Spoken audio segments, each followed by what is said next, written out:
নমস্কার বন্ধুরা, আজ আমি নিয়ে এসেছি একাদশ শ্রেণী সেমিস্টার 1-এ বাংলা সাম্যবাদী কবিতা কাজী নজরুল ইসলামের লেখা। এই কবিতা থেকে আজকে আমি তোমাদেরকে কিছু এমসিকিউ প্রশ্ন উত্তর নিয়ে আলোচনা করব। তার আগে এই সাম্যবাদী কবিতাটি সম্পর্কে তোমাদের সামান্য কিছু ধারণা তুলে ধরব। তাহলে বন্ধুরা চলো, আজ আমি তোমাদের জন্য যে সাম্যবাদী কবিতাটা নিয়ে এসেছি, এটা কাজী নজরুল ইসলামের লেখা। এই কবিতার যে মূল বিষয়বস্তু সেটা নিয়ে আলোচনা করি। আলোচ্য কবিতা অর্থাৎ সাম্যবাদী কবিতায় কবি কাজী নজরুল ইসলাম সাম্যের গান গেয়েছে। সাম্যের ধারণা পৃথিবীতে সমস্ত ব্যবধান ঘুচিয়ে দিতে পারে। ধর্মের ব্যবধান, জাতিগত ব্যবধান, এই সব কিছু যা বিভেদের বীজ বহন করে, সেই সব মুছে দেওয়ার জন্য সাম্যের প্রয়োজন। ধর্মীয় শ্রেষ্ঠত্বের প্রশ্নে মানুষ বিভাজিত হয়। ধর্মগ্রন্থের মধ্যে মানুষ শ্রেষ্ঠত্ব খুঁজে, কিন্তু মানুষের নিজের মধ্যেই রয়েছে সমস্ত জ্ঞান। মানুষের হৃদয়েই ঈশ্বরের প্রতিষ্ঠান।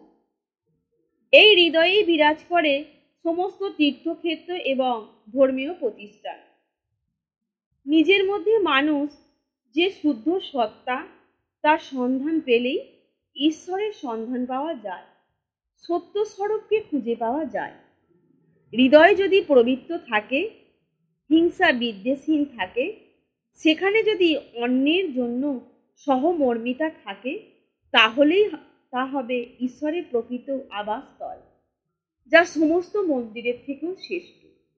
এই হলো সাম্যবাদী কবিতার মূল বিষয়। তোমরা সাম্যবাদী কবিতায় একটা লাইন পাবে, বন্ধু বলিনি ঝুট। এই যে বন্ধু বলিনি ঝুট, এইটার মধ্য দিয়ে কবি কি বলতে চেয়েছে? এটার মধ্যে কবি বলতে চেয়েছেন চিরকালীন সত্যের কথা। এখানে মানুষের প্রতি ভালোবাসা যার হৃদয়ে রয়েছে, সেই হৃদয়ের কাছে এসে রাজার মুকুট ও লুটিয়ে পড়ে। সমস্ত তীর্থক্ষেত্রের একতম হয়ে ওঠে সেই হৃদয়। পূর্ণ সঞ্চয়ের জন্য কোথাও যাওয়ার প্রয়োজন হয়ে পড়ে না। যারা সাধু, তারা এই হৃদয়ের মধ্যে সত্য স্বরূপ ঈশ্বরের সন্ধান পেয়েছে। তাহলে বন্ধুরা, আজ আমি তোমাদের এই সাম্যবাদী কবিতা সম্পর্কে সামান্যতম ধারণা তোমাদেরকে দিয়েছি। তোমাদের এবার এই সাম্যবাদী কবিতা থেকে কিছু এমসিকিউ প্রশ্ন উত্তর নিয়ে আলোচনা করব। সাম্যবাদী কবিতাটি কবির কোন কাব্যগ্রন্থ থেকে নেওয়া হয়েছে? এর উত্তর হবে সাম্যবাদী কাব্যগ্রন্থ থেকেই নেওয়া হয়েছে। যেখানে আসিয়া এক হয়ে গেছে সব বাধা ব্যবধান, এখানে যেখানে এটা সম্ভব হয়েছে সেটা কোথায়? এর উত্তর হবে ধর্মবস্থায়। নেক্সট দেখো, কনফুসিয়াস কে ছিলেন? এই প্রশ্নের উত্তর হবে চৈনিক দার্শনিক। চার্বাক কে? এই প্রশ্নের উত্তর হবে একটি ভারতীয় দর্শন। নেক্সট, কোরআন কি? আল্লাহের বাণীর সংকলন। ত্রিপিটক কাদের ধর্মগ্রন্থ? ত্রিপিটক বৌদ্ধদের ধর্মগ্রন্থ। নেক্সট দেখো, জেন্তাবেস্তা কাদের ধর্মগ্রন্থ? জরাথুস্ট্রির ধর্মগ্রন্থ। এরপর 8 নাম্বার দেখো, গ্রন্থ সাহেব কাদের ধর্মগ্রন্থ? এই প্রশ্নের উত্তর হবে শিখদের ধর্মগ্রন্থ। এরপর দেখো, কিন্তু কেন এ পণ্ডসম? এখানে কবি কাকে পণ্ডসম বলেছে? ধর্মগ্রন্থের জ্ঞানের সন্ধান কি? দোকানে কেন এই দর কষাকষি? কবি এখানে কি বলতে চেয়েছে? ধর্মে ধর্মে বিভেদের কথা বলতে চেয়েছে। এরপর দেখো, কবির মতে তাজা ফুল যেখানে ফুটে, অর্থাৎ তাজা ফুল কোথায় ফুটে আছে? এর উত্তর হবে পথে। এরপর দেখো, পথে ফোটে তাজা ফুল, এই তাজা ফুল কি? এর উত্তর হবে সজীব হৃদয়। এরপর দেখো, সকল জ্ঞান, সকল কালের জ্ঞান কোথায় আছে? এর উত্তর হবে মানুষের নিজের মধ্যেই আছে। নিজের প্রাণের মধ্যেই যা খুঁজে পাওয়া যায়, অর্থাৎ নিজের প্রাণের মধ্যে কি খুঁজে পাওয়া যায়। এই প্রশ্নের উত্তর হবে সকল শাস্ত্র। এরপর দেখো দেউল শব্দটির উৎস কি? এর উত্তর হবে দেবকুল। নেক্সট দেখো সমস্ত দেবতার মন্দির কি? সমস্ত দেবতার মন্দির হলো মানুষের মনে।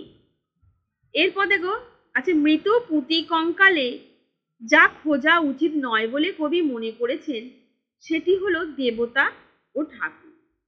এরপর মৃত পুঁথি কঙ্কাল বলতে কবি কি বুঝিয়েছেন?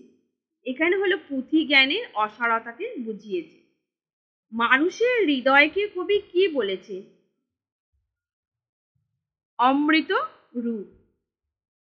অমৃত হিয়া নিভৃত অন্তরালে যিনি হাসেন, অর্থাৎ অমৃত হিয়া নিভৃত অন্তরালে কে হাসে? দেবতা ঠাকুর। এরপর দেখো বন্ধু বলিনি ঝুট, কবি যা মিথ্যা বলেনি সেটি কি? এর উত্তর হবে মানুষের হৃদয়ে আছে সমস্ত রাজমুকুট লুটিয়ে পড়ে। নীলাচল কি? নীলাচল হলো দেখো পুরী। এরপর হচ্ছে জেরুজালেম বিখ্যাত কি কারণে? এর উত্তর হবে ধর্মস্থান হিসাবে। এরপর দেখো মদিনা বিখ্যাত কি কারণে? হযরত মুহাম্মদের জন্য। এরপর ঈসা মুসা কে ছিলেন? এই প্রশ্নের উত্তর হবে একজন নবী ছিলেন। এরপর দেখো ঈসা মুসা হৃদয়ে যা সন্ধান পেয়েছিলেন, এর উত্তর হবে সত্যের পরিচয়। নেক্সট বাঁশির কিশোর বলতে কাকে বোঝানো হয়েছে? শ্রীকৃষ্ণকে। এরপর বাঁশির কিশোর কি করেছিলেন? এই প্রশ্নের উত্তর হবে মহাগীতা রচনা করেছিলেন। এরপরে নবীরা খোদার মিতা যে হয়েছিল, এর উত্তর মেষের রাখাল। নেক্সট দেখো সাক্ষ্যমুনি কে? এই প্রশ্নের উত্তর হলো বুদ্ধদেব। সাক্ষ্যমুনি কোথায় বসেছিলেন? হৃদয়ের ধ্যান গুহায়। কন্দর শব্দের অর্থ কি? গুহা। আরব দুলাল বলতে কাকে বোঝানো হয়েছে? খোদাকে। এইখানে বসি গাহিলেন তিনি, যা গাওয়ার কথা বলা হয়েছে সেটি কি? এর উত্তর হবে কি? ময় মোহন সিংয়ের গান।